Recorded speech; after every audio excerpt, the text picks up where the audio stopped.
It has been said before that the life path options for Cyberpunk 2077 do not really matter to the game.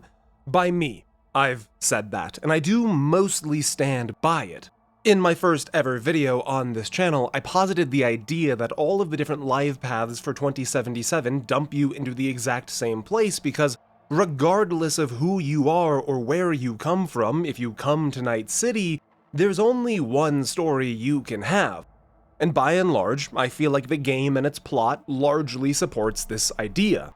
Being in or coming to Night City proves to be a disaster for any character we spend time with, whether that be mere minutes or many hours more, and we ourselves as V are no exception to that. Mechanically and objectively, it does not matter who V is. The story is inevitable, and if all you want in your game systems is for them to influence objective mechanics, you can, largely, disregard the life paths. But what if that's not all you want? What if you want something a little more self-defined? During the prime of Dark Souls 1, game director Miyazaki mentioned that he thought the only starting item a player should take was the pendant, which was weird because it's mechanically worthless. Or so it seemed, because following this comment was a community-wide mad scramble as Souls enthusiasts tried to deduce the hidden value of this seemingly worthless trinket, only for Miyazaki to later admit that his comment was just a prank. The pendant is, in fact, worthless. But I kind of don't agree with that. You see, the pendant is described in-game as a simple pendant with no effect that still provides pleasant memories, things crucial to survival on arduous journeys, and truly is Dark Souls anything but.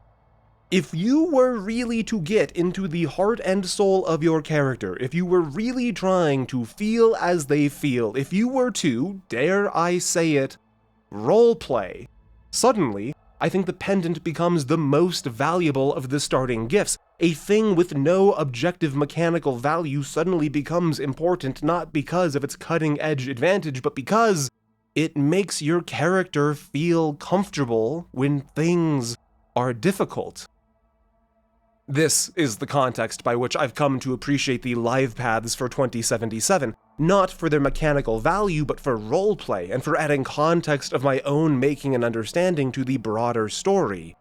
And the life path that I keep coming back to, the one that I think adds the most narrative weight should you choose to engage with it, is Corpo. The Corpo life path sees you, as V, working for Arasaka Counterintelligence under the direction of one Arthur Jenkins, and things are going very bad. There's been this leak at the Frankfurt branch, Arasaka is at risk to lose millions, and your tummy has decided that this public restroom is a great place to vomit. Silver lining, your BFF forever, Jackie Wells, rings to check in and see how you're doing, and it is nice to have a quick chat with him about how everything is totally going just fine, and you super duper have it all under control, but you're gonna have to chat later, because you're only 9 hours into your 32-hour emergency call-in shift, and your boss is pissed off because somehow you're still an hour late. If you don't mind being 2 hours late, I really do recommend chatting with Frank here. He's an old work buddy of yours. Really take some time to catch up. It's always nice to see a friend. Okay, so here's the deal. This board is about to vote on if they're going to revoke contracts and building permits given to Arasaka as a result of information revealed via the leak, and they're 100% going to vote to do so. Unless, of course, they don't vote. Because it's hard to do democracy when you're a corpse. Arthur Jenkins is rather chuffed with his idea of simply killing everyone who's a problem, but Susan Abernathy, his boss, is remarkably unimpressed. Yeah, the mass assassinations did, in fact, delay the vote, but it's basically going to cost just as much money to cover up Arasaka's involvement in the killings as they've saved by not having their permits revoked, which is probably still going to happen just 1 week down the line. Abernathy calls Jenkins a bitch, tells him that he can't just keep assassinating his way out of all of his problems, and then hangs up the phone. And I kinda reckon that that's about the exact moment Jenkins decides that someone should assassinate Abernathy too. Hint, hint, wink, wink. Take this cash. and make sure that once it's spent, Abernathy is dead. Here's all the details. Turns out Jenkins has been stalking Abernathy for weeks now, so I'm sure there will be no surprises.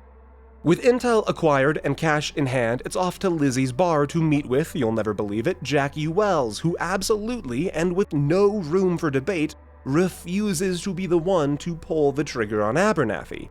In fact, Jackie really insists that this should be your personal exit point from Arasaka. Today, they get you to kill Abernathy. Tomorrow, they get someone to kill you.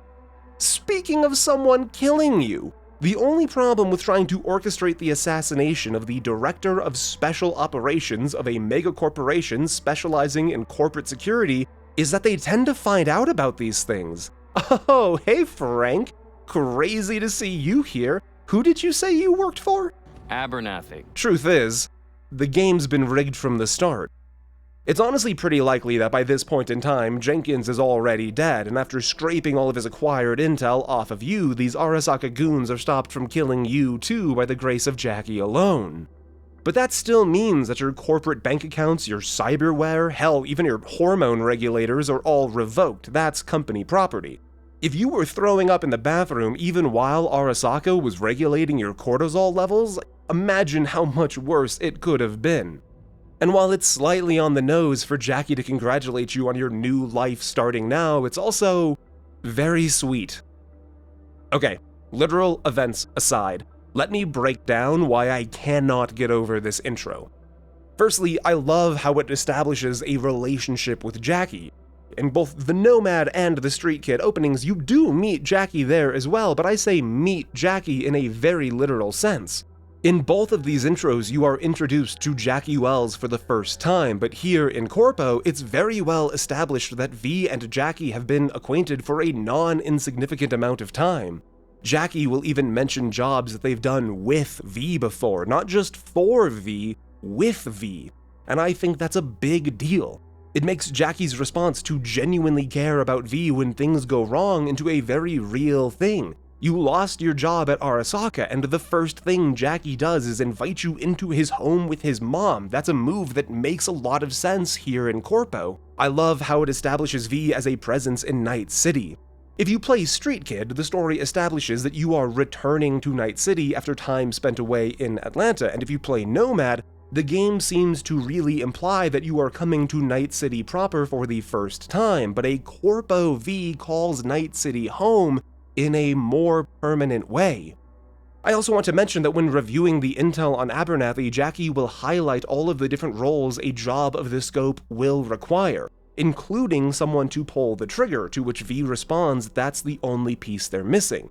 Meaning that a driver with wheels from hell, a runner with a gold-plated brain, etc., are all elements and people V knows. It's just that they only trust Jackie for this most important element of the operation. I love how it potentially grounds Corpo V as the character most willing to fight against Arasaka. Potentially. I say potentially because I also love how it recontextualizes some of the most important characters in the game, including yourself, and to approach that, the first character I want to talk about is Frank. Sometime after meeting Alt, Corpo V will get a message from Frank explaining that Abernathy has been downsizing the Special Operations Division and that Frank was one of the people cut. As a result, Frank began collecting information on Abernathy to plan his revenge, but because he saw how well this plan worked the first time, he's included a little extra bit. This message will be forwarded to V should Frank be killed, including details on where Frank has hidden all of the information. Of course, this is not the full truth. Frank was purged, yes, but he's still very much alive, and he's hatched a remarkably bold play. If he can bring V to Abernathy, then there's a chance that Abernathy will welcome him back into the fold. Of course, the last time he was involved in a ploy to abduct V, Frank had a whole team with him, and that still didn't quite work out in his favor, so it's pretty clear that this is a desperation play.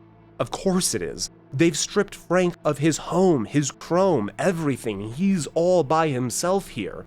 One of the things that I really like about this mission with Frank is that if you play the cards right, everyone walks away alive, even Frank. V will highlight that this is not going to work. The game could not be more clear. Do not try to cut a deal with Arasaka. V knows this, Frank should know this, and as a result, the game says, you should know this. In a Corpo playthrough, V should be dead. Rather, you are alive, you live and you breathe because Jackie went to bat for you. He said it was better on the outside, and then he proved it. He put himself at risk to help you find a better life, and I think that comes with some kind of debt, but it's certainly not one you can repay to him. I can't fault you if you kill Frank, I do get it. But I can't help but think that if you care about the story going on here, about your growth and development as V, it becomes a remarkably lesser story if you do. Because when I look at Frank, scared and broken, on the precipice of nothing or everything, I kind of just see me. The way that the Corpo life path contextualizes Jackie here is a major part of why I struggle to consider any other intro story for the game. When presented with the Abernathy hit job, Jackie flat out refuses to kill Abernathy, and the way that some of his dialogue is written, I think you could be deceived into thinking that Jackie won't kill Abernathy translates to Jackie won't kill, but I assure you, this is not the case. The way that I read Jackie's character here is that this whole Jenkins versus Abernathy brawl is a near certain suicide mission for anyone involved, regardless of outcome. You need to remember, Abernathy isn't just some member of Arasaka, she's the director of an entire division. It's not like she's Saburo Arasaka himself, but still, getting anywhere close to this mess is a death sentence, regardless of intent or position. You want proof? Let's ask Carter Smith. He both worked for you and was the one that leaked Jenkins' plan to Abernathy. Oh, wait, we can't ask him. He's dead. That's his reward for even being involved. And so Jackie, being a bit more streetwise than Carter, simply makes the call to not play this game where the only possible outcome is losing. Jackie refuses to be the one to pull the trigger, and he even goes so far as to try and convince you to find a way out yourself. Because while messing with a corp is as natural as breathing to a Night City merc, being involved with the assassination of a high-level corporate personnel is something far, far more reckless. Which gives new context to his reaction as he watches Saburo Arasaka be assassinated roughly 7 inches in front of his face. I don't think he's horrified to watch the head of a corporation die, and I don't think he's particularly bothered at the notion of a son killing his father, but much more so, I think what happens here is that everything he tried to avoid by refusing involvement in the Abernathy hit job has just hunted him down 100-fold over what was supposed to be a remarkably simple, no blood involved, not even smash, just grab kind of job. You don't get the context for this fear anywhere else. When Jackie jokes morose in the elevator of Konpeki Plaza, it's the fact that he understands that he is already dead. If these bullets don't kill him, then Arasaka will surely hunt him down for the shockingly slender duration of the remainder of his life. And he's right, of course. Just look at who they sent to get you. You are alive only by the good fortune of an even more dangerous Arasaka employee needing you alive. Going to Jackie's ofrenda, telling a story in his memory as a corpo means so much more to me here. Nomad, hey, remember that time Jackie and I did crimes together? Street Kid, hey, remember the time Jackie and I got caught doing crimes together? Corpo, Jackie saved my life, twice, in fact. Once in the origin story, yeah, but another time, at another time. Jackie was just good like that. Going through his garage and listening to Misty tell stories in turn of what each of these items meant to Jackie. You know what this feels like? This feels like that scene from Doctor Who with the weeping angels and the man who's trapped but can watch the angel holding him just long enough for his friend to get away, and the friend is like, I wish I'd known you better, and the man says, I like to think you've known me at my best. I didn't know. about Jackie's dad or his love of Hemingway before coming into his garage, but I still like to think that I knew him at his best because I knew that Jackie was the kind of friend you could trust to save your life. Knowing that he died to the one thing we see him really genuinely try to avoid, getting pulled into and tangled up with the death of a powerful Arasaka leader, it just sucks. But that's Night City for you. A street kid in Night City probably holds a certain amount of respect for Johnny Silverhand. A street kid in Night City probably doesn't go a day without thinking about Johnny Silverhand, a famous merc, one who carried out the most radical anti-corporate job in the history of the city. He's basically the Roman Empire for any young bloods aspiring to Night City greatness. And if you're a nomad, you probably know the deed, but maybe not the man behind it. But to a corpo? To someone who worked for Arasaka, the same company that Silverhand deployed nuclear weapons against? You and Johnny could not start further apart. How much time and energy do you think was spent by the Arasaka company to establish in basic fact in every employee's head that Silverhand was a vile, wretched monster and also a stupid, short-sighted fool? Yeah, Johnny exploded Arasaka Tower. Arasaka made a new tower. They didn't even change the address. Understand how pointless resistance is and how stupid you'd have to be to find a hero in Silverhand. This means that if you're really feeling as your character feels, Johnny slipping into your mind is truly, I think, the most horrifying thing. So much brainwashing and propaganda has conditioned you to hate this man for his actions, his ideals, his beliefs. So learning to work with Johnny means so much more here. Coming to trust Johnny with, quite frankly, ownership of your body in the later stages of the game, recognizing that Johnny, ever the smartass, the rude, arrogant rocker boy, still finds a way to hold his tongue during moments of terrible grief because in some way, Johnny does come to respect you, and that feeling for all of the difficulty of the relationship between you can become mutual. Imagine we're deployed together, fighting in a war. Would you take a bullet for me? I would. Yeah. There's so much to be recontextualized with this understanding, but perhaps the most powerful is his classic, "If I need your body, I'll fuck it" rant. Listening to Johnny scream about the things he's seen corporations do, later learning, now knowing that at one part in his life he was the same as you, a cog in the corporate wheel, this rant stops being about Arasaka, or Biotechnica, or Militech. It becomes about you. A nomad would know that suits are trash, a street kid would know that corporations are scum, but man, before you became a merc, you were the corporation. This speech is a meta-narrative now. This isn't Johnny speaking to V, this is the game speaking to you. Do you get it yet? That these mega corporations are built by and for villains. Do you understand the things that you personally enabled and supported? Do you understand that you were the problem? Have you learned anything? When it matters, when it genuinely, truly matters, at the end of all things, will you have any principles to rely on? Or will temptation lead you astray? Meeting Hanako at Embers as a corpo, I think, holds the potential for the game's highest highs and lowest lows, which means, in this vein, it's time to talk about the endings. And I could wax poetic about the personal understanding of ethics and morality and understand that good and bad are subjects to context, but honestly, I like to think we all know that that's not exactly true here.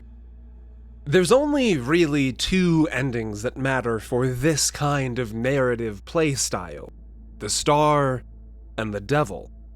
In The Star, V makes the call to abandon Night City and leave with the nomads for whatever is left of their life, and it's here again that the Corpo life path shows its power. Leaving Night City as a street kid is maybe just a second attempt at a new start, and leaving Night City as a nomad is just a return to your old life. But when you leave as a Corpo, you can feel a sense of finality to it.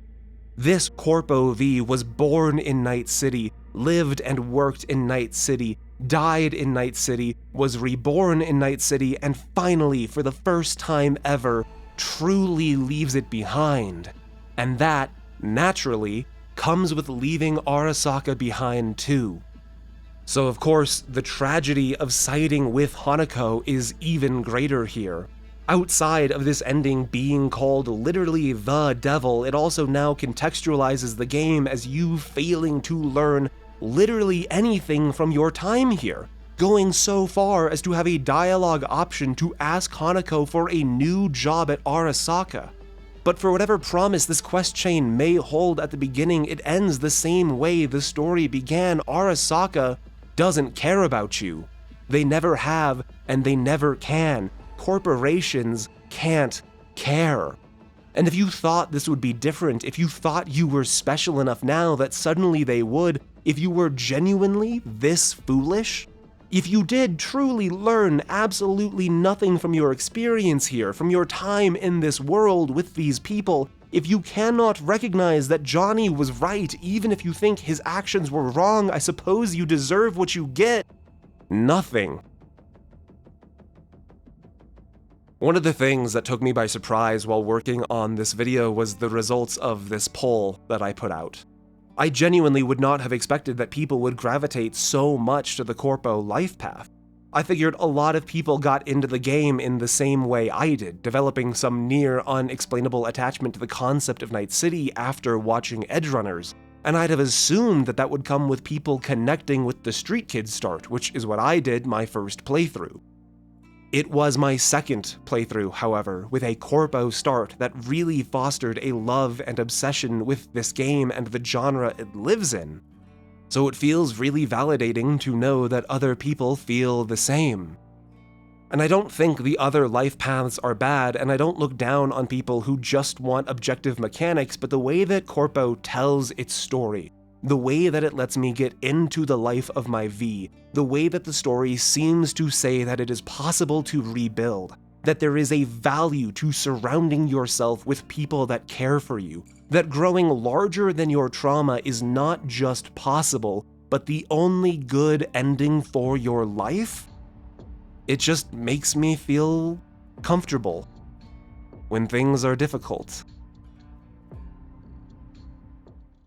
Hey, so I want to give a massive thank you to everyone who's been backing the channel on Patreon, with a shout out to Jordan, Ivan Thanosi, Daddy Biscuit 22, Device MD, T.Log, Charlie Bell, Ginger Crow, Ben Warren, William Wheatley, and Comet Killer 99 for their incredibly generous support. My patrons are what make this whole thing possible, so if you like what you just saw, consider making the jump, and if that's not right for you, consider just doing all the YouTube stuff. That helps a lot too. Thank you for being here.